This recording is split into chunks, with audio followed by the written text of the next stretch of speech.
Rasulullah, aku telah berbuat dosa. Aku sudah menikah. Kalau perempuan sudah menikah kemudian berbuat dosa, ada hukumannya, namanya rajam. Perempuan, laki-laki pernah menikah kemudian dia berbuat dosa dengan namanya zina, maka hukumannya itu digali tanah, kemudian dia dibenam, kepalanya timbul, baru dilempar pakai batu. Semua orang yang lewat wajib melempar pakai batu. Tidak boleh batu yang terlalu besar, tidak boleh juga batu terlalu kecil. Ini keluarga saya Ustaz, gak enak, pakai batu kecil aja lah, kayak pasir, tak boleh. Paling kurang sebesar tangan memegang. Tangan memegang. Semua orang yang lewat itu hukuman di dalam agama Islam, namanya hukuman rajam. Seandainya dia belum pernah menikah kemudian berbuat zina, hukumannya apa Ustaz? Hukumannya dicambuk 100 kali. Dicambuk 100 kali. Itu hukum agama Islam. Dia datang kepada baginda Nabi, dia sudah menikah. Ya Rasulullah, aku hamil karena perbuatan zina. Nah, fa'akimhu alayya. Kalau begitu ya Rasulullah, tolong berikan aku hukuman. Hukumannya tidak lain adalah dibenam di dalam tanah. Padaan Rasulullah, tapi Rasulullah bijaksana. Yang namanya bayi itu tidak ada kaitannya terhadap dosa orang tuanya. Jangan dikatakan ini anak haram, anak haram, nggak boleh. Kullu mauludin yuladu alal fitrah. Setiap anak yang lahir itu dilahirkan dalam keadaan suci. Tidak ada dia itu terkontaminasi karena sebab dosa si ayah. Tidak bisa dia itu disebabkan karena dosa si ibu. Tidak bisa. Walaupun anak tersebut lahir dari perbuatan zina, anak tersebut adalah anak yang suci. Haram kalau memanggilnya dengan kata-kata anak haram, berdosa. Nah, mengatakan dia anak haram, dosa orang yang ngomong kayak gitu. Jadi dijaga mulut kalau kita, jangan pernah mengatakan orang berbuat kata anak haram. Nah, kata Rasulullah, panggil walinya. Siapa keluarganya ini?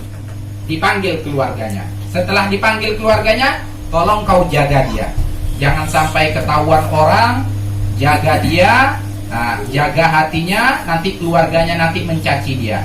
Biarkan anak ini lahir, kemudian anak itu disusuin, disapih, kemudian bawa perempuan itu ke sini. Nah, itu lihat baginda Nabi.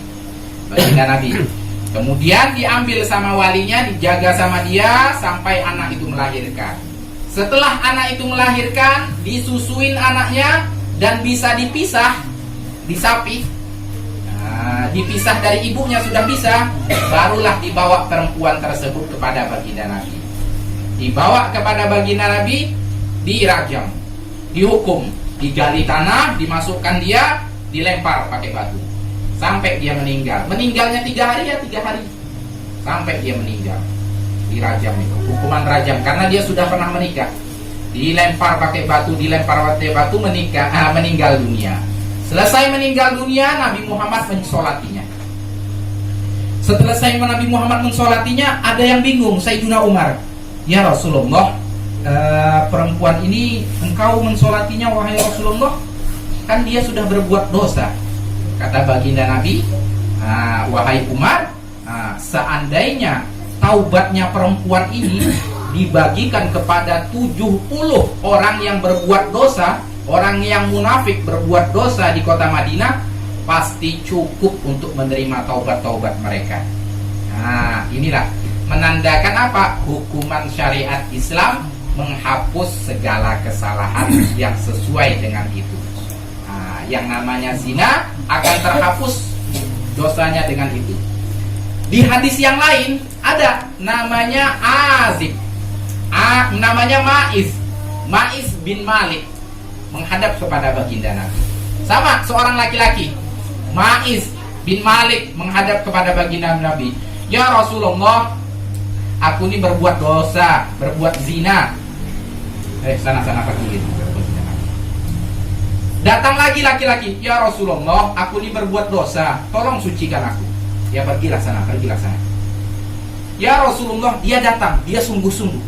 Ya Rasulullah, aku ini telah berbuat dosa, aku telah berbuat zina. Kata baginda Nabi, anta majnun, kamu ini gila nggak? Ini gila apa tidak? Tidak ya Rasulullah, dia sehat. Asyariba khamran, dia minum khamar nggak? Tidak Rasulullah, dia sadar. Dia mengatakan dari dirinya sendiri. Nah, melihat dia berkali-kali seperti itu, langsung apa kata baginda? Fa'akim buhaddan. Maka dia dibenam, kemudian dilempar sampai meninggal dunia.